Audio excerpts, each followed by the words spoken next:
All right. Welcome, everyone, to another episode of I don't have a name for this show, but just my name, Yossi Goslin. And today we're going to talk about the Toronto Raptors. So, for those of you tuning in who don't know who I am, I'm Yossi Goslin, NBA salary cap analyst. And I've been doing these offseason previews for teams that are getting eliminated over the past few weeks. You can find all my videos and the audio on YouTube, Spotify, Apple. You can follow me on Twitter to get all sorts of salary cap content and my newsletter, Third Apron. And we're going to talk about the Toronto Raptors today, a team that I would say I've been more or less confused about the overall direction in recent years. And trade deadline didn't really help clarify things for me that much. And joining me today to discuss one of the best guys covering the Raptors, you can find his work on the Athletic and Raptors Republic. And you can follow him on Twitter, Baraheni. I'll just get right into it. How are you feeling about their trajectory relative to some of the other past 6 seasons since winning the championship in 2019?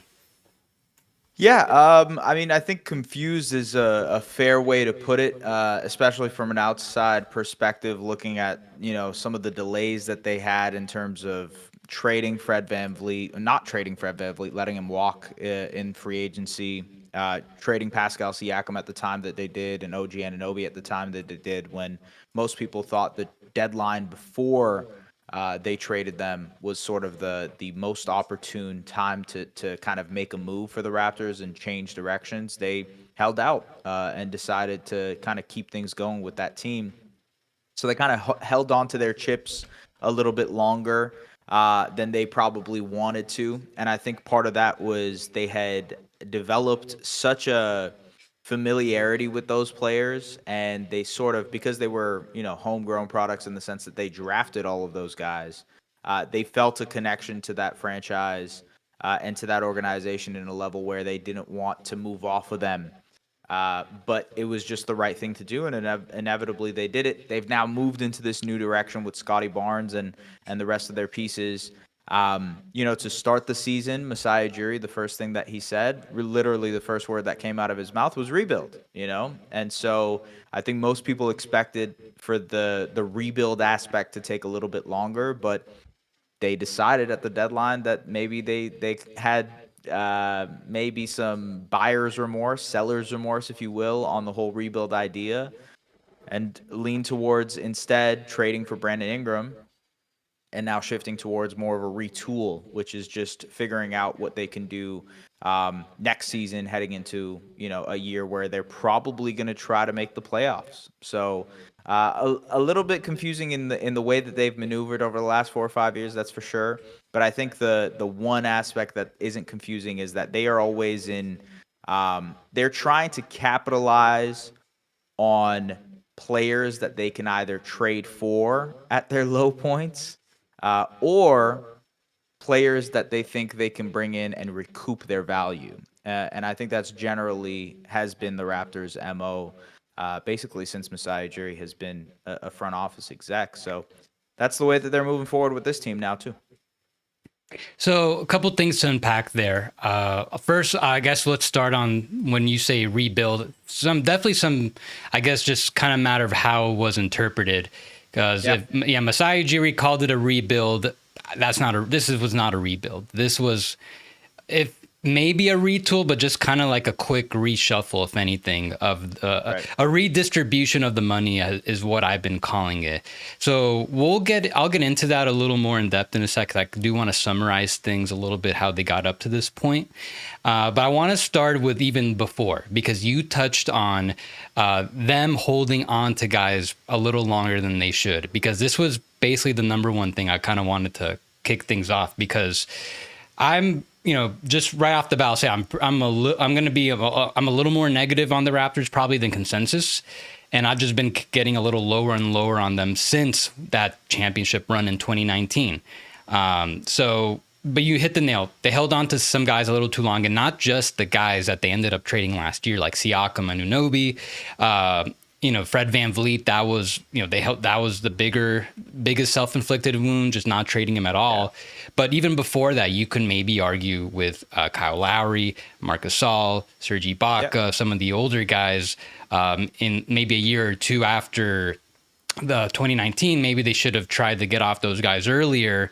They weren't going to get premium value, but that was just kind of, once they didn't trade any of those guys relatively soon, I kind of got the feeling, okay, so I don't think they're interested in doing like a full on rebuild at all, even though Kawhi just left. And, it's just kind of situation kind of a little all over the place, even though they're still a respectable team. So then, yes, Fred VanVleet eventually left. And you can argue that they probably could have gotten a lot more value for OG Anunoby, Pascal Siakam if they traded them earlier. We'll never truly know, but I think but at the same time, just based on the return that they sought, maybe they also wouldn't have exactly gotten what some of, a lot of players, a lot of all-stars in the past few years going for these hauls of like a team's entire draft. Maybe the Raptors weren't even interested in that. They probably would have most likely done something to bring in better fitting pieces, because that's kind of what the trades end up did, especially the OG Anunoby trade, bringing in Barrett and Emmanuel Quickley. So instead of doing like a traditional rebuild, they had one premium draft selection, which was the Scotty Barnes pick. And then for the most part, they turned Fred VanVleet and OG Anunoby. They were going to make they ended up making $42 million each. Okay, so now they're paying Emmanuel Quickley and RJ Barrett less. That makes sense. And then now a year later, after the Pascal Siakam trade, they essentially turned what they have left from that, the pick and the salary of Bruce Brown, into Ingram, who is going to make a little bit less than Siakam. So seems like they have their group more or less set, but that's all they really did. This wasn't a rebuild. This was just a redistribution of the money, I think, and a reshuffling, especially because, especially with OG's free agency and Fred's free agency, whether the Raptors it seemed like the Raptors wanted to keep them, but that may not have been totally up to them. And now they just now they have this group. So I guess, you've already touched on holding on too long and stuff. I mean, do you feel like they should have had more of a rebuild where they've had, maybe they would have had a couple more bites at the apple for a higher pick and more opportunities like that? Or, do you think this is an acceptable, I mean, not necessarily acceptable, but, do you feel comfortable with the path they took? Yeah, it's sort of it's definitely an unconventional way to reshape the team, right? Usually, if a team is going into a full-blown rebuild, it's all right. We're tearing everything down to the studs. You look at the Utah Jazz, who flipped Donovan Mitchell and Rudy Gobert, and it was like, let's just start completely new with tons of draft picks and whatever kind of players that we can cobble up to fill out our rotation. They're doing something a little bit different. And I think it's important to contextualize how Masai Ujiri and the Raptors have built before and what Masai Ujiri did with the Denver Nuggets before that. If you remember, obviously, the Carmelo Anthony trade and how he basically flipped Melo for an assortment of players, and those players in Denver obviously ended up becoming a very good playoff team, very fun team. That is has always been his motive. And I think he's had times during his Raptors tenure, very early on, he was considering trading Kyle Lowry to the New York Knicks. That didn't go down. So he's always played with the idea of doing a full-blown rebuild, but has never committed to it in any way. He likes this sort of lateral way to build out your teams. And so contextually, I think that's important to note, because that's how the Raptors tried to build out their championship team. It was, all right, let's build through the draft and find guys wherever we can. You think of Jonas Valanciunas with the 5th pick, Terrence Ross with what I believe was the 9th pick at the time. They had DeRozan. They traded for Kyle Lowry, who was at that point a disgruntled asset, right? And they kind of accumulated this group that turned into a playoff team. And they developed those guys, end of bench guys. Patrick Patterson turned into a guy, Grievous Vasquez, et cetera, et cetera. Eventually, that turned into a championship. Eventually, that turned into them flipping DeMar DeRozan for Kawhi. We all know the story at this point. But that's the way that they've built their former championship team, which is let's get in players. Let's work through the draft. Let's work through kind of recovering players that might not have the highest point in value and getting to them to a point where we can either eventually trade them or use them as sort of salary to move on in the future. And I think you sort of see that process here with this current version of the team where yes, the OG Anunoby side of things, they could have went for a more pick-centric trade. There was reports that the Knicks had offered Bojan Bogdanovic and 3 first-round picks at the trade deadline before they eventually traded OG. And so they decided against that. They instead went for a more player-based package, which was, RJ Barrett and Emmanuel Quickley. And then for Pascal Siakam, I think they realized that they wanted to move those picks for a player eventually, those Pacers picks, and they just capitalized on it with Ingram, who, again, very much so like a Lowry or whoever, was in a situation where he was at a low point in value. And, you're getting a guy who is probably like at his best if he can become an all-star level player. Again, like, top 30, 40 type of player in the NBA, arguably, whatever you want to kind of rank him as, that's up to you. But that's their motive in kind of building out this team. And so to your point, I agree. There's going to be changes. There's going to be moves. They're going to be there's going to be a lot of decisions that they have to make over the next couple of years and probably this summer as well as they start to shape out this next iteration of the roster. But I think their general goal has always been, all right, let's acquire talent. Let's see what we can do with that talent, and then let's try to flip them later. And to your point about rebuilding, before the Ingram trade, I would have said yes. Like that it does make a lot of sense for them to have a couple of years where, they're near the bottom of the league and they'd have 2 or 3, kind of opportunities to land high-level lottery talent. But they clearly don't think that's the way that they want to build forward. And they feel like if they recruit players, that's the way that they want to build moving forward. That's a debate, truthfully. Like, if you think that's the way that made sense for this team, I think it's still heavily debated on Raptors Twitter whenever you go and look at what they did in acquiring Ingram. But I don't think anybody can dispute that, like, by getting Ingram, they're a better team that they were, yesterday, And I understand why they came to, this is how we want to go and build a team and not completely bottom out, especially just given those 5 years that, like, last 4 or 5 years that led to the title, where they built a core with late first-round picks, Siakam, Anunoby, Norman Powell. Yeah. So, and then... Yeah, they trust themselves to draft at the... Sorry, that's actually a really good point. Yeah, they trust themselves to draft wherever, right? And like land and find talent. 2024 draft class is a pretty good example where they lost their first round pick, which would have ended up being Rob Dillingham. They didn't have that pick, and instead they still drafted 4 rookies. And these are kind of 4 rookies that they're all pretty excited about in Jacoby Walter, Jamal Shed, Jonathan Mobo, and Jamison Battle. Actually 5 if you want to count Ulrich Shamshay, who spent most of his time in the G League. So like that's their way of trying to build out, is like, we trust ourselves in the draft so much, we trust ourselves in talent evaluation and scouting so much that we know we're going to be able to find guys in the draft. It's also about finding guys in the league currently that can kind of help the situation as they kind of continue building. Yeah, so basically it worked out for them once, like beautifully. It worked out perfectly, got the exact result any team would have wanted. So they're banking on it again. The thing where I push back a little bit on is that the Masai and the Raptors have really just Masai and his entire both Nuggets and Raptors tenure never had an opportunity to select at the top of the draft until 2021.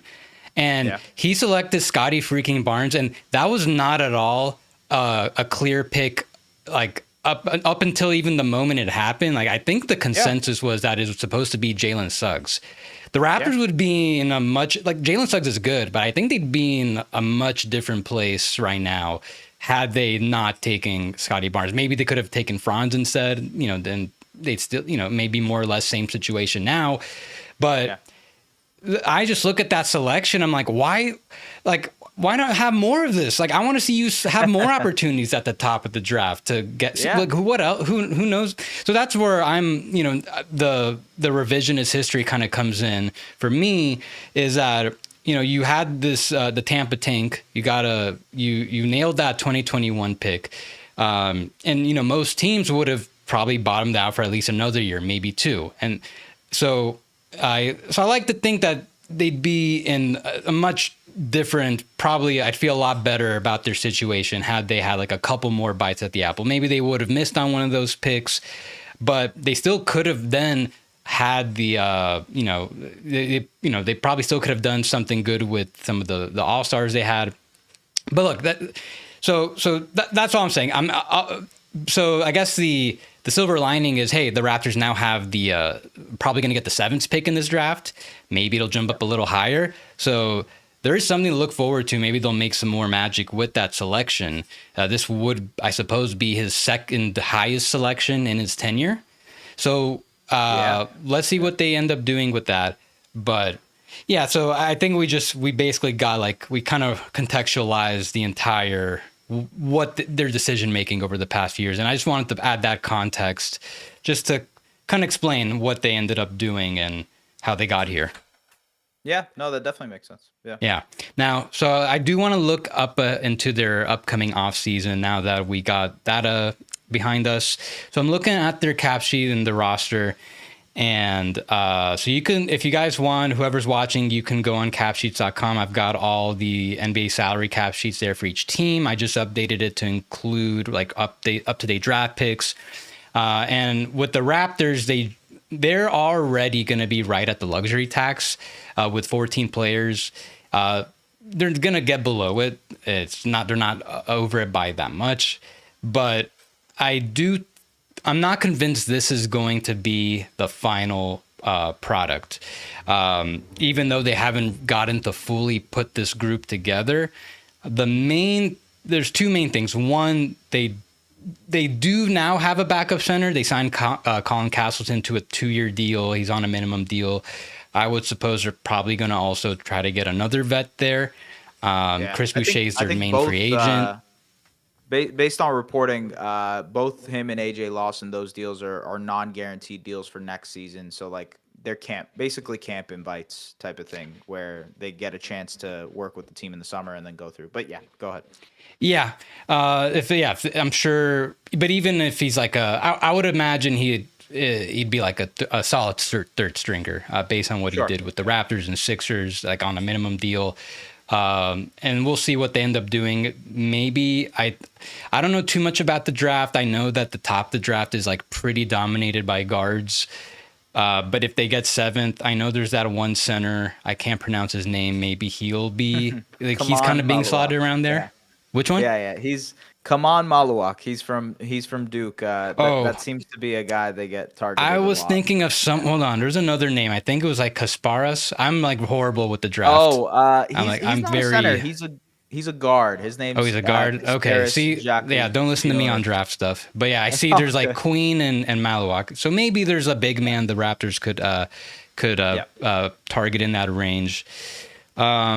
So there was some reporting after the Ingram trade happened by Michael Scotto. He was saying how the Raptors were trying to include RJ Barrett in the trade for Brandon Ingram. And I was kind of late to that. I only saw that reporting I guess a week or two after the fact. So I was pretty convinced for a while that they really are going to go with this. So it seems like that. Yeah, there is an understanding that this wouldn't be the cleanest fit if they put Barrett and Barnes and Ingram together. But it seems like Barrett might not be in their plans. And just given their tax situation, given that they have a lot of pretty good guards and wings in the pipeline, they'll probably want to give a lot of minutes to with Walter, Dick, Agbaji. I would guess that they're going to continue to shop him around. Have you put some thought into that of what that could look like and what the Raptors might be looking for? Yeah, I mean, like the 27-ish million salary, and I believe he has 1 year after next year, so 2 more years left on his deal. That's something that I'm interested to see how much value has around the league because Barrett had a pretty good year for the Raptors this year. Career highs across the board in terms of points, assists, rebounds, but also really took a step as like a playmaker for this team, especially in the pick and roll. Like he was nearly near the top of the league for about the first 3 or 4 months in terms of pick and roll efficiency. So he took a few steps in his career to just be a more refined version of himself.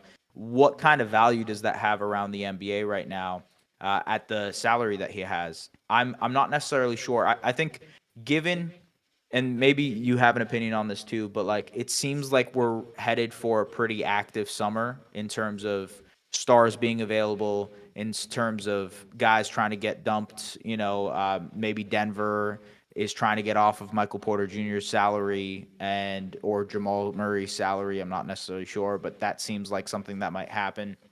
Memphis is in a situation where, they either, again, you can correct me on this if I'm wrong, but like they're either pressing up against attacks, or with Jaren Jackson's extension eligibility, they're kind of in a situation where they're going to be an expensive team eventually.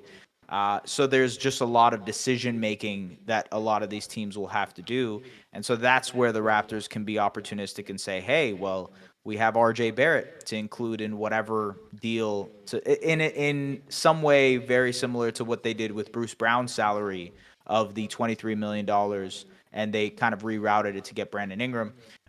Use Barrett's salary as sort of a liaison or a conduit for other trades that can happen around the league. That makes sense. That's one version of it that makes sense to me. The other version is splitting up Barrett into multiple, lower salary pieces that you can kind of bring in. And to me, I'm not necessarily sure where the answer is there in terms of like what team is looking to do that, what team is looking to bring in RJ, add on that salary, and kind of divvy up some of their smaller pieces. That's a more, you got to kind of wait until the summer to see type of thing. Yeah, when looking at RJ, it's kind of similar to like with Ingram and DeRozan. It's kind of hard to identify what teams where you can really slot a guy like RJ Barrett in. So I would guess that, yeah, his value is probably a little closer to neutral. You're explaining how he might be more so like a salary filler, which makes sense. I don't think he's bad salary by any means at all. Like, maybe earlier in the beginning of that deal, when he started with the Knicks, it was a little iffy. But he's made some really big improvements, and to the point that he's definitely not negative value. I don't think so at all. Yeah. But in terms of what they can get for him, I don't. If they're looking for a significant upgrade, I'm not sure he's like necessarily getting it done by himself. When I look though at the roster, because it seems like, with Barnes and Ingram, they're more or less that's set. I think quickly, unless there's like an upgrade at point guard they can find elsewhere, which seems unlikely, he's set. Mm-hmm. And then I mentioned they've got a lot of guards, I think, that they still got to give significant minutes to. You don't need to bring in like another two guard, another wing back. What I've defaulted to is mostly looking at another big man, specifically upgrading from Pirtle, if that's possible. Right. Maybe there's something that you can package them with together to get. So I got a couple in mind. Oh, I'm excited. I'm actually very excited to hear what you got. So I'll start from the highest end, and this is one that John Hollinger actually proposed, I think, a couple months ago. So these are kind of like not necessarily. This one would require RJ and Pirtle together, but if the Domantas Sabonis stuff is real, like there's a lot of speculation. There's going to be people it's very cryptic as far as like what it means, like uncomfortable conversations. I don't know, but let's say the Kings are going to have to blow it up. Yeah. I think that's a guy that the Raptors would love to pursue. If it would to match the salary, it would probably take a combination of Barrett and Pirtle. I don't know what the draft equity, like how much it would have. They'd probably have to include at least a pick, something like that. But that's something like on the highest end, I feel like the Raptors might pursue. And And then just like some other big men, there's Nick Claxton. That's a lot easier of a swap to do. I think the Raptors were linked to him in free agency when he was a free agent, like in not last year, but the other time Claxton was a free agent. I feel like they were linked. That would be kind of a buy low. And then just a little more unlikely just given the team situation, but like I could see the Raptors really wanting to pursue a guy like Jared Allen. And that's mostly like something where if the Cavs in the playoffs start defaulting to more one big lineups in the playoffs, then maybe there could be something there. I would still think it's unlikely. And then just with the Celtics and their upcoming tax situation apocalypse, like $500 million roster, if they decide Kristaps Porzingis would be the odd man now, I could see the Raptors going after him. So this isn't necessarily me saying I think the Raptors should go after these guys, but just based on how they're operating, I could see them wanting to go after any of these guys. That kind of prototype of a upgrade at the big to help complement the pieces they have and make a playoff push. They've basically been linked to all of those guys at some point in time. Now, for what it's worth, a few of those were before they acquired Pirtle. So Claxton, Jared Allen, these were sort of before they decided to acquire Jakob Pirtle. So maybe that kind of thirst for a center has changed. I'm truthfully, I feel like there's a world in which they decide to package Ochai Agbaji. This is another player who is going to be extension eligible, I believe, this summer, Yes. and is an RFA next summer. Obviously, is not going to carry some sort of massive salary or anything like that, but has sort of proven he can hang in the NBA now. Is like a decent enough rotation player. Packaging that to either alleviate some cap pressure off of yourself, or packaging that and bear it to see if you can make some sort of upgrade. And add to this team elsewhere. That said, because I think they really like the Grady Dick, Jacoby Walter pairing, and I think they want to give more opportunities to those guys in starting minutes next to their, core, if you will. The other interesting thing to me is like, will they look to do a extend and renegotiate type of thing with Jakob Pirtle, who's extension eligible this summer? Right now he's carrying a salary of $19.5 million. I think he probably ends up around the same. If they were to extend, maybe they get him for a little bit less, like it's like $18 million a year instead of 19.5, and you kind of get a little bit more cap relief that way. So those are the things that I'm thinking about. But in terms of the names that you mentioned, Sabonis is super interesting. I think that's obviously fits the way the Raptors like to play. If you have watched the Raptors at all, they're a team that runs tons of high post actions with Darko Rajakovic, who's like getting Scotty Barnes and Jakob Pirtle in these, basically in these positions where they have to make a lot of reads and playmaking reads. And Sabonis is one of the best in the NBA at doing that. So that sort of fits the type of player that they look for. And I think Barnes defensively can kind of compensate for some of Sabonis's drawbacks on the defensive end and really add that, think of like Nikola Jokic and Aaron Gordon, how Aaron Gordon can kind of facilitate some of the defensive stuff for the Nuggets. I think Scotty can do that for Sabonis. So the fit is intriguing. Really curious to see, because the Kings are in a position where they like doing the lateral move, much like the Raptors. They don't want to bottom out. And so I'm curious if they're like, all right, well, Barrett and Pirtle is enough for us to stay somewhat competitive in the Western Conference with Levine and DeRozan and those guys. Maybe we can kind of rejig this and move off Sabonis. And obviously, I think Sabonis' salary is an interesting aspect to this too, because he's in his prime right now, but he has, I believe, 4 more years left. I'm just doing this off the top of my head. 3 more years. So like that 3-year contract, I believe the last year is going to be kind of tough to swallow, just because he'll be, 31, 32 years old to deal with that level of contract. But those are the things that kind of jump to mind when you mention it. I'm honestly, you mentioned big. I'm more interested to see if they can make a splash and add like a legitimate point guard. Quickly has had some moments, some flashes, but the $32.5 million salary spread out across the next little bit to me is like it's perfect for eventually moving off of it and upgrading. And so I'm curious to see if they end up going that way, because there is a world in which there are a couple of guys, a couple of big names available this summer. I'm thinking of LaMelo Ball. I'm thinking of John Morant. I'm thinking of maybe Trey Young, like that type of player. And I'm not necessarily sure if that's what they're interested in. It would take a lot more picks to be able to do that, but it doesn't seem like that's something that they're scared of doing. What do you think about that? Maybe going after a guard. This was what I was going to transition to next. I can't Oh, believe really? you like Okay, read cool. my Yeah, mind. And this is like, yeah, yeah, no, because I think there's going to be a lot of interesting hypotheticals. So first thing, yeah, with the Raptors' big thing, especially if the Sabonis thing, if Sabonis is actually going to be available, I think the Raptors' theoretical package does make a lot of sense. yeah. If you consider Barrett, Pirtle, and I would assume there's going to be some speculation that their pick would be involved this upcoming draft.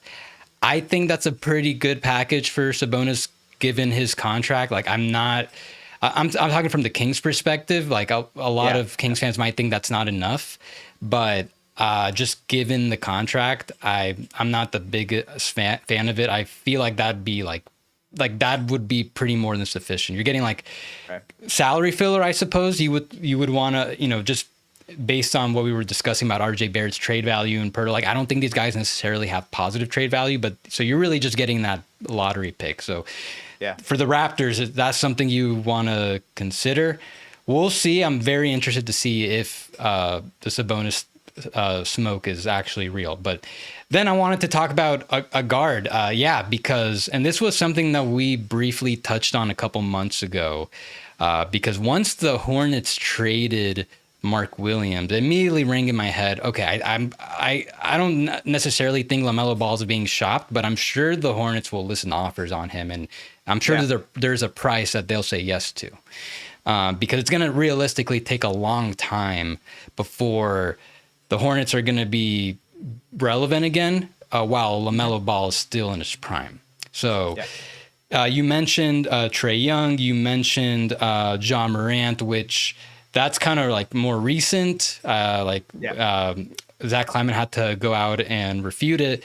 But like my whole question, I was just going to ask you, do you think would you consider like giving up significant assets to upgrade quickly? Because the thing about quickly, I think that's a fine contract. Like just mainly, not so much like you can look at 32.5 million a year and think that might be a bit much, but it's the structure that I like. If there's something I'd like to give the Raptors a lot of credit for, is they like to do a lot of flat structures, and that's generally favorable for the team because then the salary cap is much more quickly outpacing the player's salary. So even if he's not a $32.5 million player right now, or even next year, that contract's going to look a lot better in year 3 and 4 and then 5.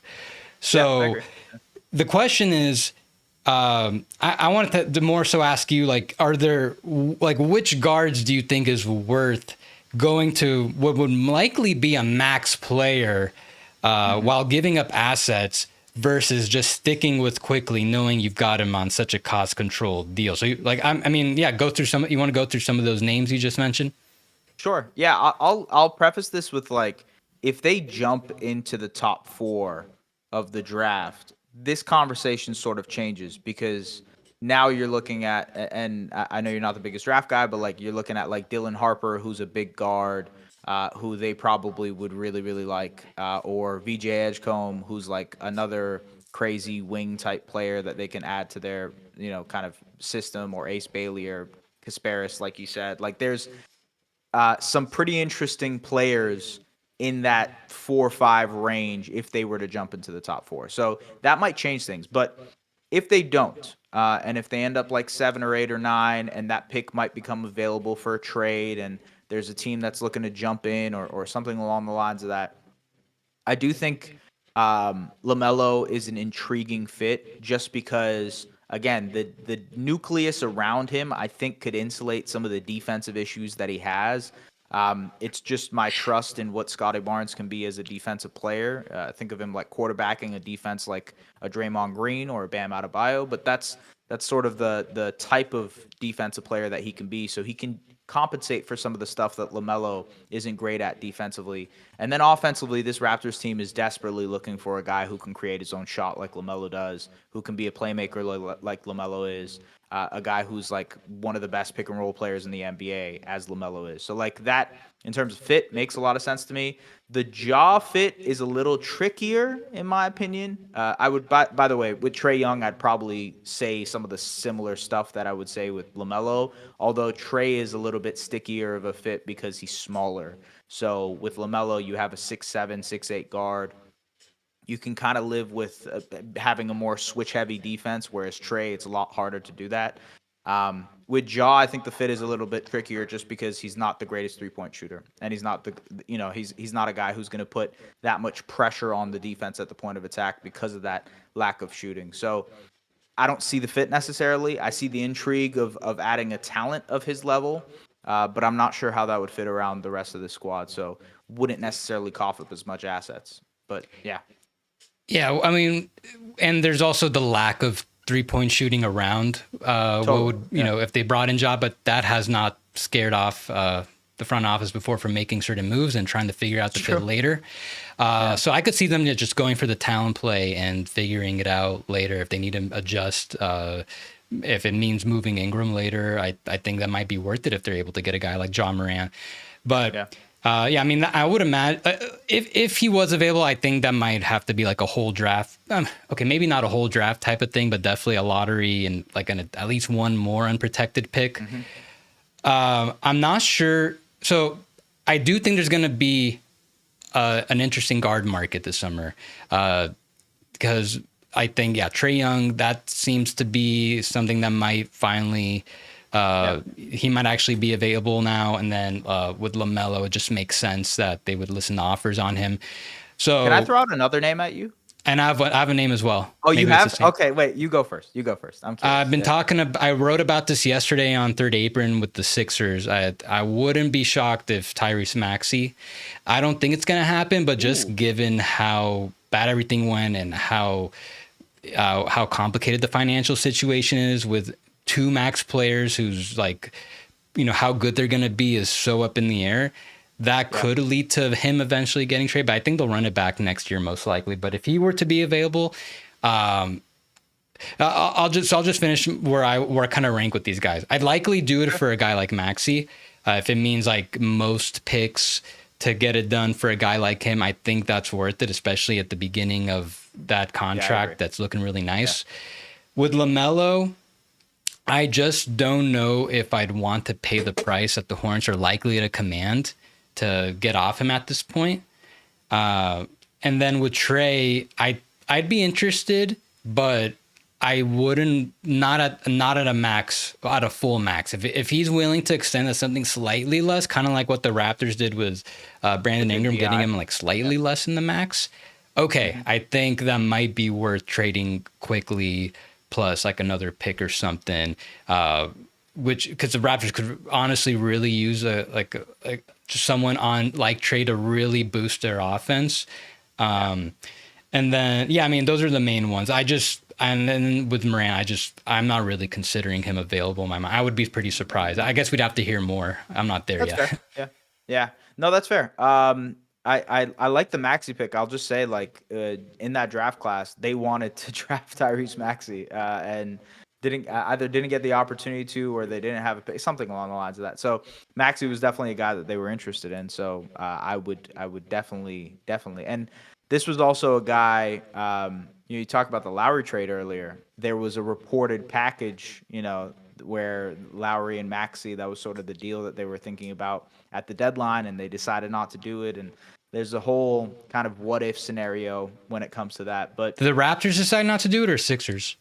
I don't know the specific reporting around that, to be honest with you, but I just know that there was some sort of package around that, and that's very, very debated in the Raptors world. The other guy I wanted to mention, and this is sort of a guy who's up for an extension this summer, which he's not going to take because his extension, I think it's like 140% or whatever, and that's Kobe White. another guy who is obviously like a really talented offensive player. Just knows how to score the ball, has really grown into his own. But if you can correct me on this, I was reading up on this the other day, but like he's set for an extension of 140%, and because he's at like $11 million or something like that, he's just not going to take that. He probably will want more money than that. And so maybe the Bulls decide that they want to shop him. And to that extent, I don't know if any of these pieces kind of intrigue the Bulls, but that's sort of the way that I was thinking about it. Yeah, so Kobe White and also I'll include Austin Reeves. Both of them, they're both making like just under the mid level. So they're based on how they've been playing, their maximum extensions that they're going to be eligible to sign this summer are just not viable. And There's been a lot. Whenever we're looking at a free agency class like a year or two away, you can look at all the big names. But the thing is, then they all end up extending. So all the names like for 2026, Luka, Fox, there's a bunch more. They're all going to go off the board. And very realistically, Kobe White and Austin Reeves will be the top two free agents in 2026, just by virtue of them not having any viable extension, unless it's like a renegotiation, which neither of their teams can do. So with Kobe White, I want to say, it's just that the Bulls, they just want to keep going for it. And it seems like as long as this regime is here, that's not going to change. Even if they if they get by the plane and make the playoffs, seems like that might be successful enough for them to keep them. But yeah, for the Raptors, then to realistically get him, they'd have to acquire him first, because I don't think they're going to be having any cap space. I don't think they're in a position to have cap space now after paying Ingram and Barnes, and they still have Barrett and Quickly on. They're not going to have any cap space. So just a question if they can pry him away from Chicago, which just right now seems like Chicago doesn't want to move him or any of their top players. But that would make some sense. So many guards is my thing. It's like, I was talking about RJ and kind of breaking him up into multiple different players, but like Ayo Dosunmu is another guy that I think about. It's like, another guy that can kind of be broken into. So I don't know. That's just a thought. But I agree. I think it's going to be an interesting guard market. We still haven't seen the full dominoes. We'll probably know more once more teams get eliminated, and we see whatever the fallouts are. But that's about all I got, Es. I appreciate you coming on. Thank you for being on and doing this. Do you have anything coming up in the pipeline we should be on the lookout for? Yeah, man. Obviously, listen to the Athletic NBA Daily. We do basically a daily podcast recapping all of the playoffs. So if you're interested in all of that, covering the NBA, that's what we do over there. Raptors Republic wise, probably not a lot of Raptors news out of me until May 12th, which will be the draft lottery. And then some of these questions that we have will be a little bit more clear and concise and understood. But that's all I got from me, man. Yossi, appreciate you, man. I appreciate you, Wes. So make sure you guys follow him on Twitter, Justice Baraheni, and you guys can check out all his work on the Athletic and Raptors Republic. Make sure to follow me on Twitter and Blue Sky at Yossi Goslin. You can watch all my other off-season previews on YouTube, listen to them on Spotify and Apple, and subscribe to Third Apron, where I'm going to have even deeper analyses on each team. So, I'll probably do something on the Raptors as well, maybe get more into like a little more of the weeds. Like we didn't discuss Ochai Agbaji, what his extension will look like on Third Apron. I'll probably get into that, like how that situation could play out and some other things. So thanks for tuning in, everybody. I'll probably be back later this week to discuss another play-in